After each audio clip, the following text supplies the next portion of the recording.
अली भाई, बहुत से लोग ऐसे हैं जिनकी मसरूफियात ऐसी होती हैं कि वो पाँचों वक्त अपने टाइम पर नमाज नहीं पढ़ सकते हैं। आपने नमाजें जमा करने के बारे में भी आपने अहादीस बयान की हैं, वो ज़रा आवाम के साथ शेयर कर दें। क्या नमाजें जमा करना भी सुन्नत है और सिर्फ फ़र्ज़ नमाज पढ़ लेना ही काफ़ी है। आपने पब्लिक को कहानी करवाई हुई है कि जी इशा की 17 रखते हैं, हमने बताया कि दिन रात में टोटल 17 रखते हैं। और बुखारी मुस्लिम में हदीस है, एक बद्दू जब आया तो नबी इस्लाम ने फरमाया कि तू फ़र्ज़ नमाज कायम रख, फ़र्ज़ ज़कात दे तो तू कामयाब हो जाएगा।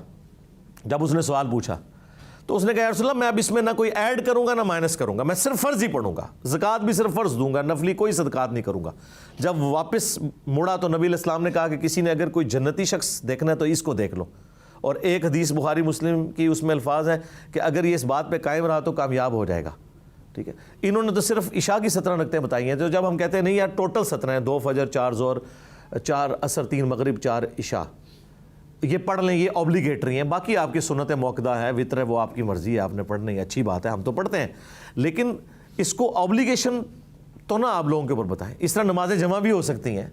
हर बंदे को अल्लाह ने एक जैसी सिचुएशन नहीं दी। सही मुस्लिम में ऊपर तले 10 अहादीस हैं कि नबी अस्सलाम ने बग़ैर खौफ के, बग़ैर बारिश के, बग़ैर सफ़र के मदीना शरीफ में ज़ोहर असर जमा की और मगरिब और इशा भी इकट्ठी पढ़ी।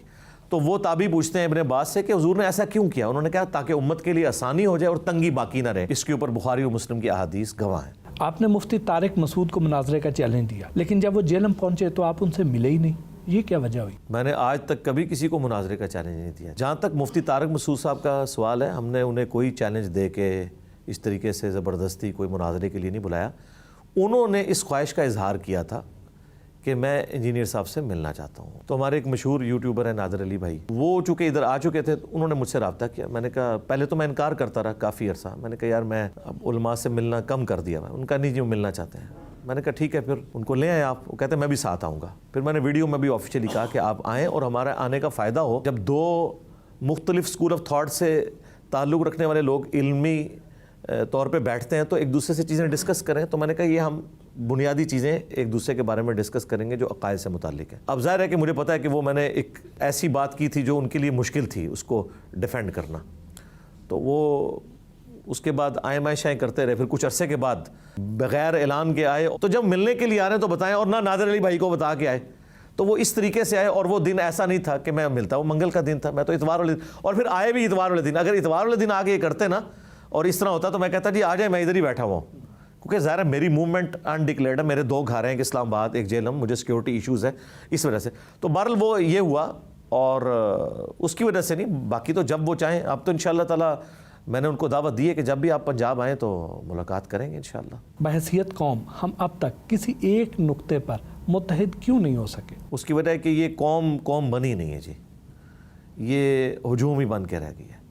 और मैं समझता हूँ शुरू में ही एक मसला जो मिस हैंडल हो गया ना, एक समझ लें उम्मत पे जो पाकिस्तानी कौम पे उफ्तार टूटी, वो बानी पाकिस्तान मोहम्मद अली जिन्ना रहमहुल्लाह की बहुत जल्द मौत जो आपके सामने है। यानी पहले मार्शल लॉ लग गया, फिर डेमोक्रेटिक वैल्यूज़ नहीं आई हैं, वो जो हमारी आसमा जहांगीर साहिबा कहा करती थी। अब मेरे जैसा एक मजहबी बंदा, मैं कहता हूँ जी हज़ारों मर्दों से दिलेर वो औरत थी। तो वो कहती थी कि आप हर तीसरे दिन एक पौधा उखाड़ें और कि ये फिर जवान क्यों नहीं हो रहा। जब हर तीसरे दिन आप डेमोक्रेटिक गवर्नमेंट्स को ख़त्म कर दें, फिर उसका एंड रिज़ल्ट ये होगा कि यहाँ पे डेमोक्रेटिक वैल्यूज़ नहीं आएंगी। जिस यूरोप और अमेरिका की हम मिसालें देते हैं वो हमसे ज़्यादा लड़ा करते थे। तो आप जिस चीज़ को भी डीप डिग करेंगे ना, तो डेमोक्रेटिक वैल्यूज़ का ख़त्म होना इस मुल्क से, ये असल रीज़न है जी, बाकी सब इसके बच्चे हैं। पाकिस्तान में एक तरफ मजहबी इंतहा पसंदी बढ़ती जा रही है और दूसरी तरफ लिबरलिज़म भी तेज़ी से फैल रहा है, ये क्या वजह है? लिबरलिज़म फैलने की वजह भी हमारा मजहबी तबका ही है। मैं तो मुजरिम इन्हीं को समझता हूँ। जब ये मज़हब को इस तरह परवर्टेड करके लोगों के सामने पेश करेंगे और उसकी ऐसी गलत पिक्चर पेश करेंगे कि कोई शख्स एक स्टिकर फाड़ देता है जिसे उसका मतलब भी नहीं पता और आप उस बंदे के टुकड़े टुकड़े कर देते हैं और पूरी दुनिया के अंदर क्या इमेज गया, परवर्टेड नेचर जिस मजहबी तबके की हो चुकी है, इसका आप समझ लें रिएक्शन है ये हमारा जो लिबरलिज़म है। ये दूसरी तरफ ये होगा जब आप मज़हब को इस तरीके से ठोसेंगे लोगों के अंदर और मज़हब की गलत इंटरप्रिटेशन करके, اور لوگوں سے ان کا جینے کا حق چھینیں گے تو ظاہر ہے کہ دوسری طرف لبرل لوگ تو پیدا ہوں گے, وہ کہیں گے یار یہ کیا دین انہوں نے بنا لیا ہوا ہے. ٹھیک ہے, آپ سب کو رائٹ دیں. میں کہتا ہوں ہر بندے کو رائٹ ہونا چاہیے. تو یہ جو زبردستی کا جو اسلام گسیڑا گیا ہے نا ہماری مذہبی جماعتوں کی طرف سے اور مذہبی لوگوں کی طرف سے, اور وہ اسلام جو اسلام کے ساتھ تعلق بھی نہیں رکھتا تھا, ان کی ذاتی خواہشات کا نام تھا, اس کے ریئیکشن میں لبرلزم پھیلی ہے. لیکن ہمارے اس پلیٹ فارم نے اس کے آگے بند باندھ دیا ہے. ہم نے لوگوں کو بتایا ہے. دیکھیں نور مقدم کا کیس ہوا ہے, میں نے کسی عالم دین کو اسے کنڈیم کرتے ہوئے نہیں سنا.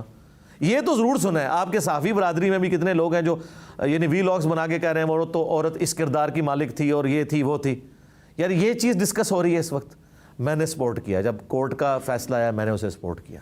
ہر ایشو کے اوپر آپ جہاں پہ بھی کوئی یا لبرلز بول رہے ہوتے ہیں جنہیں آپ کبھی خونی لبرلز کہہ دیتے ہیں, میں بولتا ہوں کہ یار یہ انسانیت کی بات کرو.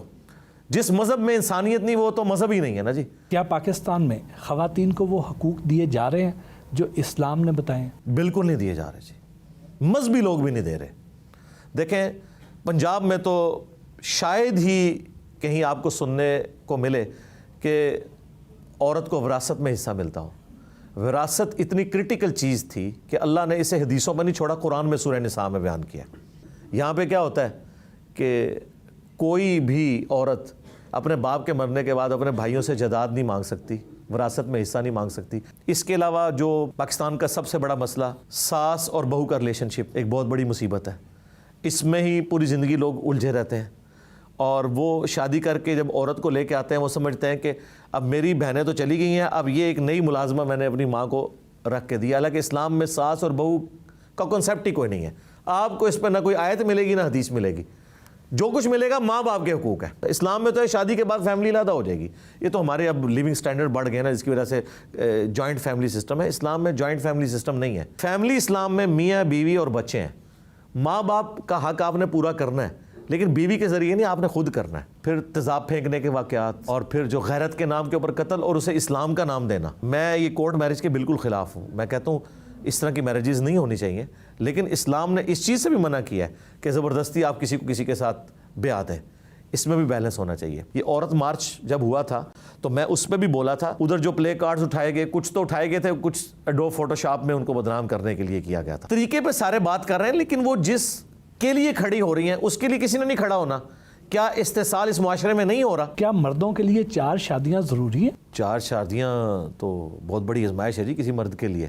اسلام تو کہتا ہے شادی ایک کرنی ہے آپ نے, سورہ نساء میں لکھا ہوا ہے. اور یہ بات مردوں کو بری لگتی ہے, اکثر میں کرتا ہوں. قرآن میں واضح ہے کہ وہ جو 4 شادیاں بھی ہیں نا, وہ بھی پھر ایک لمبی ایک تقریر ہو جائے گی.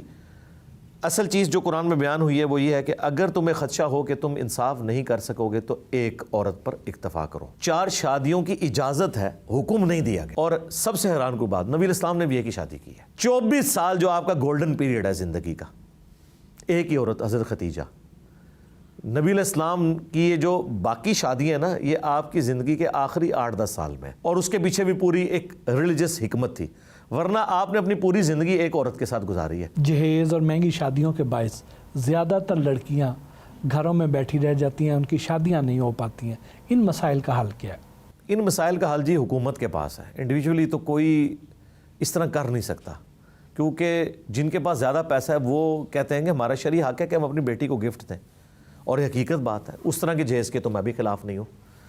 یعنی اگر میں اپنے بیٹے کو نیا موٹر بائک نکلوا کے دے سکتا ہوں 3 یا 4 لاکھ روپے کا, تو اپنی بیٹی کو جب میں اس کی شادی کر رہا ہوں تو میری خواہش نہیں میں اسے 3-4 لاکھ روپے دے دوں کہ وہ اچھا فرنیچر ڈلوا لے. اس میں کون قدغن لگا سکتا ہے؟ یہ جو کہتے ہیں جہیز لعنت ہے, یہ کیٹاگوریکل جملہ نہیں بولنا چاہیے. جہیز کی ڈیمانڈ کرنا لعنت ہے. یہ جہیز جو لفظ بولا جا رہا ہے کہ کوئی باپ اپنی بیٹی کو گفٹ دے دیتا ہے, تو اس کا رائٹ ہے وہ دے. پاکستان میں سود کے نظام کے بارے میں کیا کہیں گے؟ میں سمجھتا ہوں اس وقت پاکستان کا جو اسلامک بینکنگ کا نظام ہے یہ پوری دنیا کے لیے ایک رول ماڈل کے طور پر ہے. چند ایک چیزیں جو اوور کم ہو جائیں گی, جس طرح اوور آل یہ بینکنگ کا نظام بہتری کی طرف جا رہا ہے. بلکہ ابھی تو ایک بہت بڑا بینک جو ختم ہو کے اسلامک بینک میں کنورٹ ہو گیا ہے, صرف اس وجہ سے کہ لوگ اسلامک بینک میں پیسہ رکھوا رہے ہیں. ابھی بھی 70% زیادہ لوگ پیسہ بینک میں نہیں رکھواتے. اس میں سے مین وجہ سود ہے. تھوڑی سی یہ ایفرٹ پٹ کریں, منی اگینسٹ گڈز والا نظام کر دیں. اب دیکھ لیں اسرائیل جسے ہم سب گالیاں دے رہے ہوتے ہیں, وہاں پہ منی اگینسٹ گڈز ہے, اسلامک بینکنگ ہے.